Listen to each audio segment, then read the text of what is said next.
नमस्कार बच्चों, मैं सारिका तिवारी आज आपको कक्षा 9th में अध्याय 6 गणित विषय में रेखाएं और कोण इसकी 6.1 प्रश्नावली है, उसके कुछ प्रश्नों को समझाऊंगी। सबसे पहले हम 6.1 प्रश्नावली का प्रश्न नंबर 1 देखेंगे। इसके लिए मैं आपको पहले प्रश्न पढ़ के सुनाऊंगी। क्या है, इसमें एक आकृति दी है आपकी 6.1 में, उसमें रेखाएं ए बी और सी डी बिंदु ओ पर प्रतिच्छेद करती हैं। देखिए, हम चित्र भी साथ साथ बनाते चले। ये ए बी रेखा और ये सी डी रेखा एक दूसरे को बिंदु ओ पर क्या करती है, प्रतिच्छेद करती हैं। ए बी और ये वाली रेखा कौन सी है, सी डी, एक दूसरे को बिंदु ओ पर प्रतिच्छेद कर रही हैं। उसके बाद यहां से ये एक कोण गया, ये और हमें प्रतिच्छेद करती हैं। जब ये दोनों रेखाएं ए बी और सी डी रेखाएं एक दूसरे को प्रतिच्छेद करती हैं तो ए ओ सी प्लस बी ओ ई और बी ओ ई को जोड़ते हैं तो 70 अंश आता है। ये हमें प्रश्न में दिया हुआ है। उसके बाद बी ओ डी, ये कितना दिया हुआ हमें, 40, प्रश्न में दिया हुआ है 40 अंश का। बी ओ डी बराबर हमें 40 अंश दिया है, तो हमें बी ओ ई और प्रतिवर्ती सी ओ ई ज्ञात करना है। देखिए बच्चों, हमें जो जो प्रश्न में दिया है हम उसे लिखेंगे। पहले हमें प्रश्न में क्या दिया था, ए बी और सी डी रेखा एक दूसरे को बिंदु ओ पर प्रतिच्छेद कर रही हैं। ए ओ सी, ये देखिए दिया हुआ में आएगा ए ओ सी प्लस बी ओ ई बराबर से हमें प्रश्न में 70 अंश दिया हुआ है। हमने लिख दिया हुआ हमें ए ओ सी प्लस बी ओ ई बराबर 70 अंश, ये हमने लिख दिया। उसके बाद हमें प्रश्न में ही दिया हुआ था ये बी ओ डी बराबर से कितना है, 40 अंश दिया हुआ है। ठीक है बच्चों, मैंने अपनी पिछली वीडियो में आपको बताया था कि जब दो रेखाएं एक दूसरे को प्रतिच्छेद करती हैं तो कौन से कोण बनते हैं, शीर्षाभिमुख कोण। देखिए, इसका शीर्षाभिमुख कोण ये वाला है। यदि ये 40 है तो ये भी 40 होगा, ये x है तो ये x होगा। इस टाइप से शीर्षाभिमुख कोण आपस में बराबर होते हैं। अर्थात बी ओ डी 40 है तो ए ओ सी भी क्या होगा, 40 होगा। ये आपको समझना है। उसके बाद मैंने आपको बताया था लीनियर पेयर, जो सरल रेखा होती है। देखिए ऊपर से देखिए, ये सरल रेखा, उसमें जितने भी कोण बनते हैं यदि हम उन्हें प्लस करेंगे तो कितना आएगा, 180 डिग्री आता है। इन्हीं बातों का उपयोग हम इस प्रश्न को हल करने में करेंगे। सबसे पहले दिया है, हमने प्रश्न में से लिख दिया ए ओ सी प्लस बी ओ ई बराबर 70 अंश, फिर बी ओ डी 40 अंश दिया है। हमें ज्ञात कर क्या करना है प्रश्न में, हमें प्रश्न में इस बी ओ ई ज्ञात करना है। बी ओ ई कहाँ दिया हुआ है, ये बी ओ ई, इसका मान आपको ज्ञात करना है। बी ओ ई हमें ज्ञात करना है और प्रतिवर्ती सी ओ ई कहाँ पर बन रहा है, ये देखिए, ये सी ओ ई। हम पहले सी ओ ई ज्ञात करेंगे, फिर उसका प्रतिवर्ती कोण 360 में से घटाना होता है। ठीक है, तो इसके लिए हमें सबसे पहले अपन उत्पत्ति में क्या करेंगे, जो दिया है उसका उपयोग करेंगे। ये देखिए ए ओ सी प्लस बी ओ ई बराबर क्या है, 70 है। आप यहाँ देख रहे होंगे बच्चों, ये देखो एक रेखिक युग्म बन रहा है, ये रेखिक युग्म। इस रेखिक युग्म में जितने भी कोण बनते हैं यदि हम उन्हें जोड़ते हैं तो उसका मान 180 डिग्री आता है। जितने भी एंगल्स यहाँ बनते हैं उनको प्लस करेंगे तो 180 डिग्री आएगा। हम करें इसको, देखिए ए ओ सी प्लस बी ओ ई, कोण बी ओ ई प्लस एक और कौन सा बन रहा है, सी ओ ई, एंगल सी ओ ई। इन तीनों को प्लस करते हैं तो 180 डिग्री आता है आपको, है ना। ये हम क्या लिख देंगे, सरल कोण। ये सरल कोण कितने अंश का होता है, 180 डिग्री का। ये रेखिक युग्म पे बन रहे हैं, है ना, इसे सरल कोण या रेखिक युग्म के कोण कह सकते हैं। ठीक, उसके बाद आप देखेंगे बच्चों, हमें दिया है ए ओ सी प्लस बी ओ ई बराबर कितना है, 70।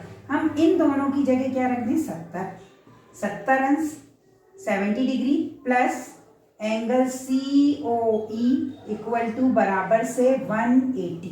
अब हमें सी ओ ई का मान ज्ञात करना है तो हम 70 का क्या कर दें, पक्षांतर कर देते हैं। हम सी ओ ई बराबर 180 माइनस 70 डिग्री, 180 में से 70 जाएंगे तो कितना आएगा, सी ओ ई बराबर 110 डिग्री। देखिए COE का मान हमारे पास क्या आ गया 110 10 पर हमें सीओई का क्या निकालना है, प्रतिवर्ती कोण। सीओई का प्रतिवर्ती कोण निकालने के लिए हम इसे 360 में से माइनस करेंगे। तो हम लिख दें यहाँ पर सीओई का प्रतिवर्ती या रिफ्लेक्स एंगल, प्रतिवर्ती कोण मतलब रिफ्लेक्स एंगल इक्वल टू क्या आएगा, 360 डिग्री माइनस सीओई। जिस एंगल का हमें रिफ्लेक्स एंगल या प्रतिवर्ती कोण ज्ञात करना होता है उसे हम 360 में से माइनस करते हैं। 360 में से हम किसको 110 है ना, 110 या 110 को माइनस करेंगे तो 0 से 0 गए, 6 में से 1 गए 5, 3 में से 1 गए 2, 250 डिग्री। प्रतिवर्ती सीओई का क्या आया, सीओई का प्रतिवर्ती 250 आया। अब हमने सीओई का प्रतिवर्ती निकाल लिया, अब हमें बीओई निकालना है। देखिए बीओई हम इसी से निकालेंगे, ये वाले इससे। हमारे पास देखिए बीओई, हम ये दोनों में बीओई का मान हमारे पास देखो यहाँ बीओडी बराबर 40 डिग्री दिया है, और ये जो बीओडी है वो एओसी का क्या है, शीर्षाभिमुख कोण है ना, शीर्षाभिमुख कोण है। शीर्षाभिमुख कोण क्या होते हैं, आपस में बराबर होते हैं। तो हम यहां पर लिख दें,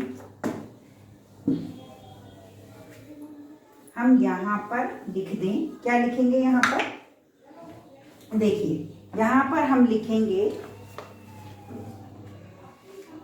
कोण बीओडी बराबर होता है कोण एओसी बराबर से 40 डिग्री। क्यों लिखा हमने ऐसा, क्योंकि जो हमारा बीओडी है वो 40 डिग्री का है, और जो बीओडी है वो एओसी का शीर्षाभिमुख कोण है, जो आपस में बराबर होते हैं। तो एओसी हमारे पास क्या आ गया, 40 डिग्री आ गया। ठीक, एओसी का मान 40 आ गया, और हमें क्या दिया हुआ था, कोण एओसी प्लस बीओई बराबर से 70 डिग्री।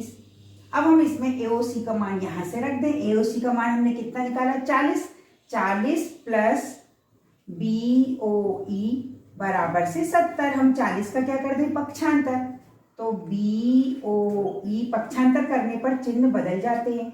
70 40 इस साइड आया तो -40, तो हमारे पास बीओई का मान कितना आ गया, 30 डिग्री।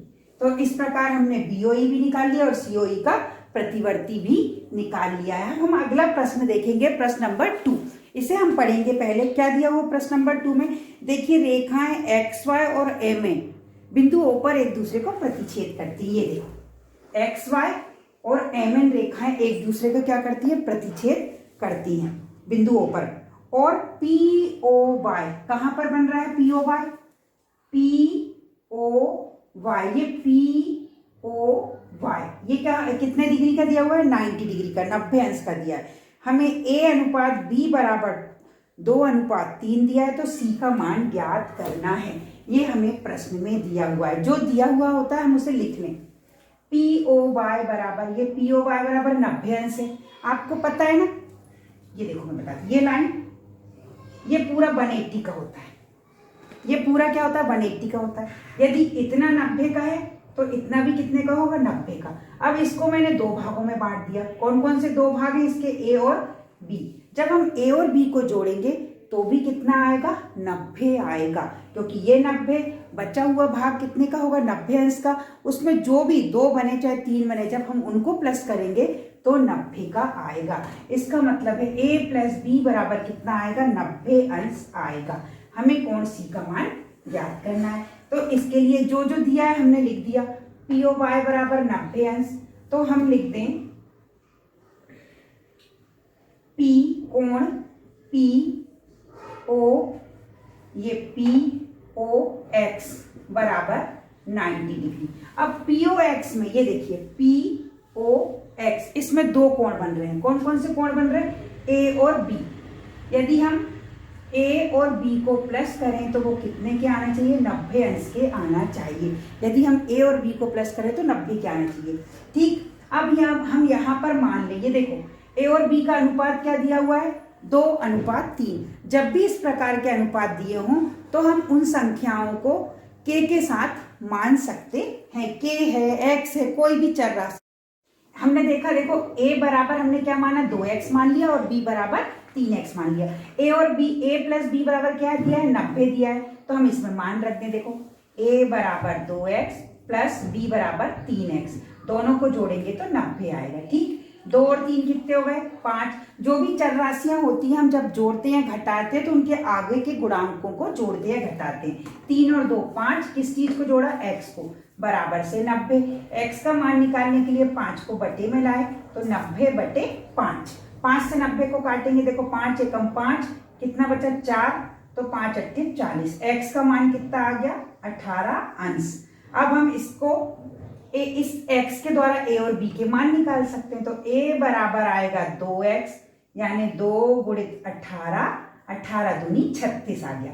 हमारे पास a का मान क्या आया, 36 है ना, 36 अंश। इसी प्रकार b का निकालें, 3x, यानी 3 गुणित 18, 18 तिया 54।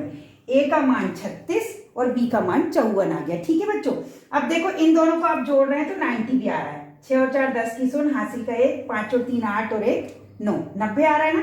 ठीक है, अब हमें देखें अगली इक्वेशन, हमें तो c का मान ज्ञात करना है। c का मान, आप यदि इस लाइन को यहां से कट करके देखें तो देखिए जो mn आपकी जो भुजा है या लाइन है वो क्या कर रही है, एक रेखिक कोण बना रही है। आपको पता है रेखिक सरल रेखा में जितने भी कोण बनते हैं उनको जब हम जोड़ते हैं तो 180 आता है। तो ये b प्लस सी बराबर क्या आ जाएगा, 180। हम लिख दें b प्लस सी बराबर 180, किसके द्वारा, रेखिक युग्म। कौन सा कारण, क्यों है इनका मान 180, रेखिक युग्म। रेखिक युग्म 180 का होता है। ठीक है, हमने b का मान कितना निकाला, 54, हम यहाँ पर 54 रख दें, प्लस c बराबर 180 अंश। हम क्या करें, c का मान निकालने के लिए 54 का पक्षांतर कर दें तो क्या आएगा, c बराबर 180 अंश माइनस 54। पक्षांतर करने से चिन्ह बदल जाते हैं और 180 में से हम 54 को घटाएंगे तो क्या आ जाएगा, 180 में से हम यदि 54 को घटाएं तो क्या आएगा, देखिए c बराबर 10 में से 4 गए 6, 7 में से 5 गए 2, 1 का 1। इस प्रकार हमने कोण c का मान ज्ञात कर लिया है। बच्चों हमने ये दोनों ही प्रश्न बहुत इंपॉर्टेंट है, आप इनको अच्छे से तैयार करेंगे। धन्यवाद बच्चों।